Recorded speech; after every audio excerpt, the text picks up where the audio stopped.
और इसी बीच सीधे लिए चलते हैं आपको जयपुर के बिरला ऑडिटोरियम, जहां पर अहिल्याबाई होलकर जयंती समारोह आयोजित किया जा रहा है। राजस्थान सीएम भजनलाल शर्मा संबोधित कर रहे हैं। जिनकी लगन समाज और राष्ट्र की सेवा करने की हमेशा लगी रहती है, ऐसे इस कार्यक्रम के संयोजक भाई दुष्यंत बघेल जी,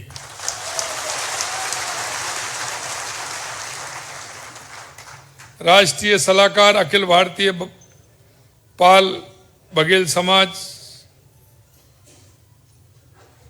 के महामंत्री भाई विजय सिंह जी बघेल साहब, हमारे भारतीय जनता पार्टी चित्तौड़ के जिला अध्यक्ष भाई रतन गाडरी जी, हमारी पार्टी के वरिष्ठ नेता, जब मैं महामंत्री रहा तो मेरे साथ प्रदेश मंत्री रहे ऐसे भाई जगमोहन बघेल जी, उद्योगपति उत्तराखंड भाई तेजू बघेल जी, मेरे सामने बैठे, मैं बहुत के नाम से मैं जानता हूं, मेरे पूजा योग बुजुर्ग भी बैठे हैं, मेरी माता बहनी भी बैठी हैं, मेरे युवा साथी भी बैठे हैं। आप सभी पूरे राजस्थान से, राजस्थान की राजधानी जयपुर में आए हैं। मैं आप सभी का वंदन करता हूं, अभिनंदन करता हूं, आप सभी को मैं प्रणाम करता हूं।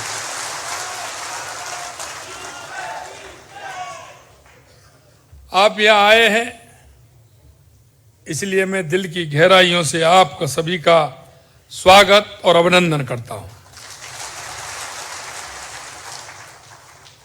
आज पूरा देश लोक माता अहिल्याबाई होलकर जी की 301वीं जयंती मना रहा है। मैं इस अवसर पर मां अहिल्याबाई होलकर जी के चरणों में पुष्प अर्पित करता हूं, उनको प्रणाम करता हूं, और हमारे अमरा भगत जी के चरणों में भी मैं प्रणाम करता हूं। मित्रों, ये अवसर हमारे लिए बहुत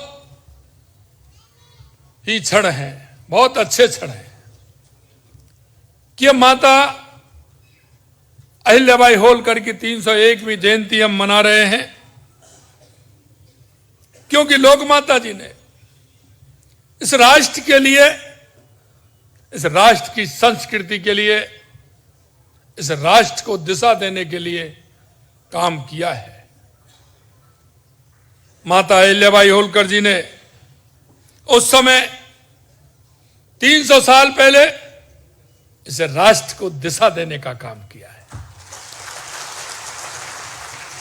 आज इस अवसर पर विमुक्त घुमंतु एवं अर्ध घुमंतु जनजाति महासंघ राजस्थान को इस आयोजन के लिए भी साधुवाद देता हूं। देवी अहिल्याबाई होलकर जी ने जिस तरह के काम किए, हमारे मन में वो अनुभूति होती है, उनसे प्रेरणा मिलती है कि उन्होंने राष्ट्र के लिए समर्पित होकर के काम किया, सेवा धर्म को शासन का आधार बनाया। अंतिम पंक्ति में जो व्यक्ति खड़ा है, हमेशा उनके राज में उन्होंने समान मानते हुए सेवा भाव का काम भी किया, और वो एक न्याय की मूर्ति थी, और जिस तरह से उनके समय में न्याय की अवधारणा है उसको हमें समझना चाहिए। सबसे पहले अगर हमारे जो आस्था के केंद्र हैं, हमारी वो सांस्कृतिक मूल्य हैं, उनको आगे बढ़ाने का काम माता अहिल्याबाई ने किया। धार्मिक स्थलों पर जन सुविधाएं, निर्माण, पुनर्निर्माण, भारतीय संस्कृति आस्था को नई ऊर्जा देने का काम किया।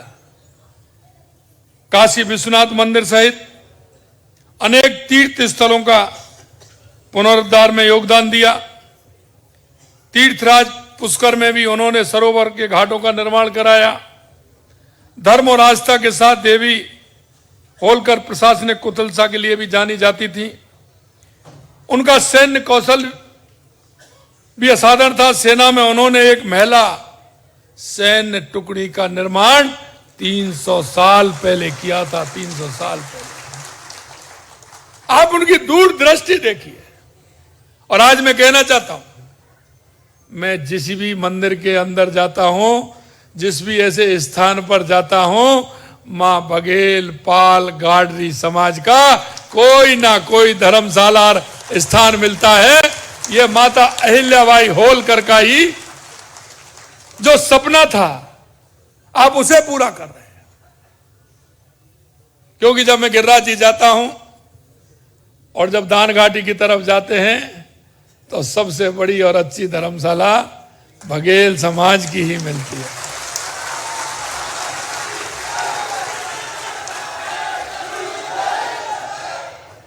कहीं भी देख लीजिए। और आज भी मैं कहना चाहता हूं कि हमारा यह समाज, चाहे पशुपालन का काम हो, चाहे दूध डेयरी से जुड़े हुए हों, लेकिन उनका जो मन के अंदर जो हमारी आस्था है, हमारी संस्कृति के प्रति जो हमारी आस्था है, वो इस समाज से ज्यादा किसी के अंदर नहीं है। ये आप खुले में देख सकते हैं। मैं जब भरतपुर रहता था और मैं गिरिराज जी के अंदर जब गुरु पूर्णिमा आती है तो मैं वहां भंडारा चलता था। मेरे सभी आए जानते हैं, काफी लंबे 2000 से चलता है।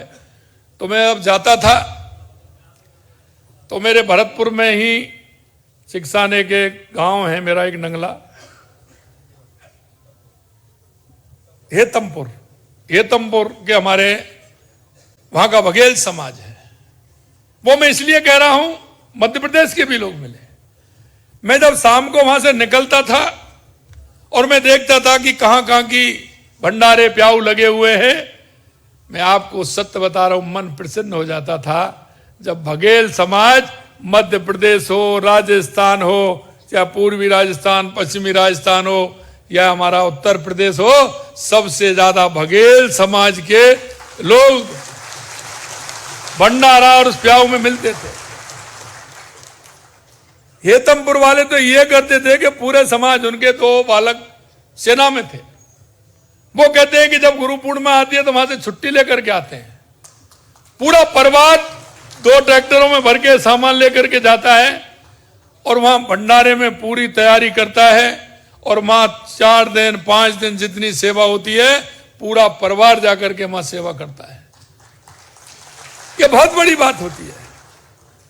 और ये जो दिशा देने का काम किया है हमारे लिए, वो माता अहिल्याबाई होलकर जी ने किया है। क्योंकि जैसा मैंने बताया आपको, कहीं भी हो धार्मिक स्थलों का पुनरुद्धार करना, ये आप देखेंगे बड़े बड़े पुराने मंदिर हैं, माता अहिल्याबाई होलकर का कोई ना कोई उसमें काम अवश्य मिलेगा। उनमें हिमालय जैसी दृढ़ता थी, आकाश सा विस्तार, उदारता, धैर्य, जिस तरह से वो काम करती थी। और आज मैं आपको इसीलिए कहना चाहता हूं, माता अहिल्याबाई होलकर के काम को आगे बढ़ाने का काम हमारे देश के यशस्वी प्रधानमंत्री नरेंद्र मोदी जी का। जो भी हमारे आस्था के केंद्र, हमारे पूजा के स्थल है, आप देख सकते हैं यशस्वी प्रधानमंत्री नरेंद्र मोदी जी के नेतृत्व में भारत सरकार लगातार काम कर रही है। हमारे सनातन का, हमारी संस्कृति का उदय हो रहा है।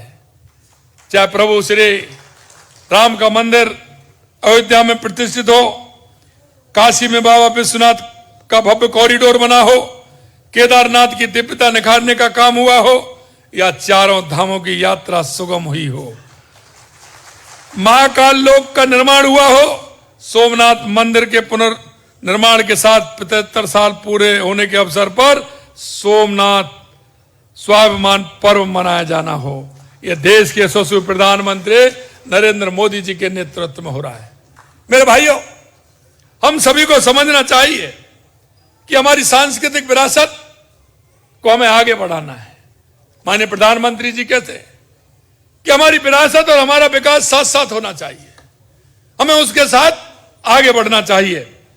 आज विकास भी और विरासत भी आधुनिकता के साथ, आस्था के साथ आगे बढ़ रहे हैं। आस्था धामों को नया गौरव प्रदान करने के लिए माननीय प्रधानमंत्री जी ने सभी जगह जिस तरह का काम किया है वो आपके सामने है। और मैं ये भी कह सकता हूं कि लगातार हमारी सरकार भी राजस्थान में उन स्थानों के लिए काम कर रही है, चाहे वो हमारा मेहंदीपुर बालाजी हो, खाटू श्याम जी हो, सालासर जी हो, तीर्थराज पुष्कर हो, तनौट माता हो, करणी माता हो। लगातार हमारी सरकार काम कर रही है, चाहे हमारा श्रीनाथ जी के मंदिर हो, सांवरिया सेठ हो, चाहे हमारा गिरिराज धरण पूछरी का लौटा हो।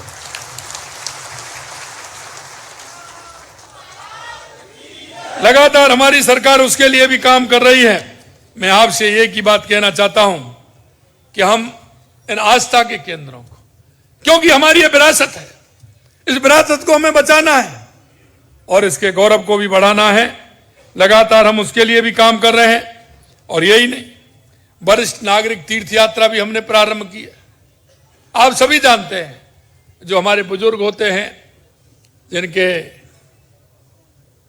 कुछ काम होते हैं, उनसे वो फ्री हो जाते हैं, शादी ब्याह, बच्चे को ठीक तरह से रोजगार के अवसर मिल जाते हैं, तो उनके मन में एक ही बात रहती है, जब हमारा 60 साल 65 साल पूरे हो जाते हैं तो हमारे बुजुर्गों के मन में लगती है कि कहीं ना कहीं हमने तीर्थाटन के लिए जाना चाहिए। और मैं आपको यह विश्वास दिलाता हूं कि लगातार हमारी सरकार उसके लिए काम कर रही है। अब तक हमने 2 साल में 91,000 से अधिक वरिष्ठ नागरिकों को तीर्थ यात्रा हम करवा चुके हैं। 6,000 वरिष्ठ जनों को हवाई मार्ग से पशुपतिनाथ नेपाल की यात्रा कराई है। 50,000 वरिष्ठ जनों को एसी ट्रेन से विभिन्न तीर्थ स्थलों पर यात्रा कराई है। राष्ट्र के निर्माण में प्रत्येक समाज और प्रत्येक नागरिक का योगदान होता है।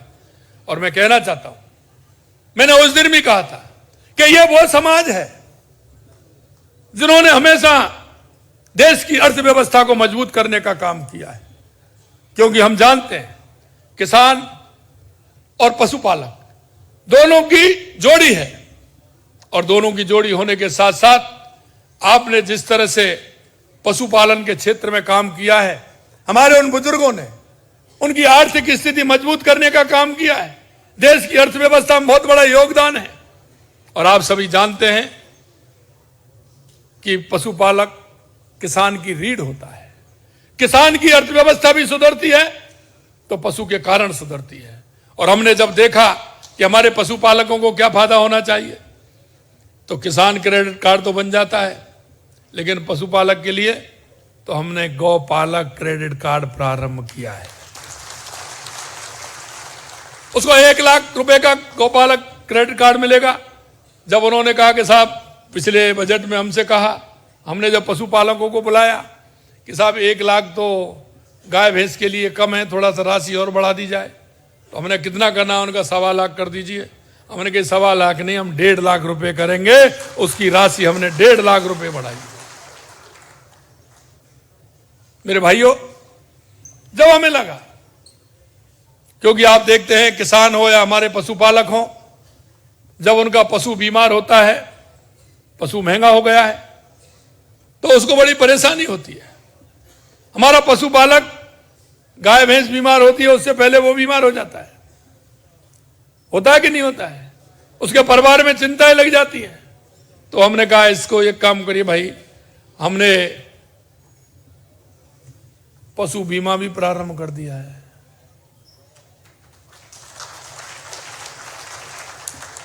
हमने पशु बीमा भी प्रारंभ किया है। जब मोटरसाइकिल का हो सकता है, गाड़ी का हो सकता है, तो मेरे पशु का क्यों नहीं हो सकता है? अब बताइए, जिससे कि उसको किसी तरह की कोई घटना भी हो जाती है तो उसको उसका पैसा सरकार के द्वारा, बीमा के द्वारा मेरे पशुपालक को उसका पैसा मिल जाए। किसान भी हूं और पशुपालक भी हूं, इसलिए मैं और समस्याओं को भी जानता हूं। आप बताइए, जब पशु बीमार होता है और अस्पताल दूर होता है और साधन नहीं होता है, तो ले जाने के लिए साधन करना पड़ता है कि नहीं करना पड़ता है? आप बताओ। अरे करना पड़ता है कि नहीं? और वो मांगले जो है, और वो मांगले पड़ोस में जो है, जिसके पास 407 है, बुग्गा है, ट्रैक्टर है, ट्रॉली जो भी है, उसमें आप ले जाते हैं, चढ़ाने की दिक्कत, उतारने की दिक्कत, फिर वहां ले जाओगे कितने में भाड़ा ले, कितना नहीं ले। हमने कहा भाई ऐसे काम नहीं, इसलिए हमने मोबाइल यूनिटी वैन प्रारंभ की है। आप फोन करोगे, वो आपके घर आएगी, पशु को देखेगी, दवाई भी देगी, उसमें कंपाउंडर, डॉक्टर जो आवश्यकता होगी वो भी करेंगे, जिससे मेरे किसान का, पशुपालक का कोई पैसा उसमें नहीं लगे। ये काम भी हमारी सरकार ने किया है। हमें यह भी पता है कि हमारा पशुपालक, क्योंकि उसका काम है, वो जब वो डेयरी पर दूध निकाल करके गाय भैंस का डेयरी पर देने जाता है, तो यह भी हमने ध्यान रखा है कि मेरे पशुपालक को फायदा होना चाहिए। तो आपको यह भी बता दूं कि उसमें 5 रुपए लीटर सरस डेयरी पर दूध देने जाते हो, उस पर 5 रुपए लीटर हमारी सरकार आपको अनुदान देती है। अब बताइए, मैं माता बहनें ज्यादा काम करती हैं हमारी गाय भैंसों का, करती हैं कि नहीं करती हैं? हैं? दिन भर रहती हैं, गाय भैंसों का दूध निकालती हैं, फिर डेयरी पे देने जाती हैं। और मैं कहता हूं इनसे, आप चिंता मत करो, 5 रुपए लीटर आपको है वो है। तो 10 दिन का हिसाब निकल करके आता है, उसमें 5 रुपए लीटर के हिसाब से अपने पैसे निकाल लिया करो।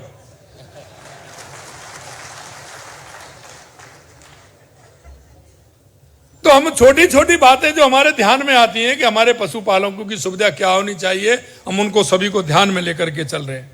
मेरे भाइयों, मैं आपसे एक ही बात कहना चाहता हूं। जब हम 2.5 साल पहले सरकार में आए थे, तो हमने राजस्थान का एक रोड मैप बनाया था कि हमारे राजस्थान का विकास कैसे हो सकता है, अंतिम पायदान पर खड़े उस व्यक्ति को लाभ कैसे पहुंच सकता है, चाहे हमारा किसान हो, पशुपालक हो, मजदूर हो, हम उसकी चिंता करते हैं। हमारे प्रधानमंत्री जी कहते हैं इस देश के अंदर 4 जातियां हैं, युवा, महिला, किसान और मजदूर। किसान और पशुपालक, मजदूर, वो हमारी ये 4 जातियां हैं। और मैं इसलिए आप सभी से कहना चाहता हूं मेरे मित्रों, हमारी सरकार इसे मूल में लेकर के काम कर रही है। हम चाहते हैं कि हमारा किसान उन्नत खेती करे। आप पशुपालक के साथ साथ किसान भी आप हैं, आप सभी के पास जमीन भी है, आप पशुपालक भी हैं। तो हमारे इन सभी भाइयों का अगर सरकार की सहभागिता होगी तो निश्चित रूप से उनका जीवन स्तर ऊपर उठेगा।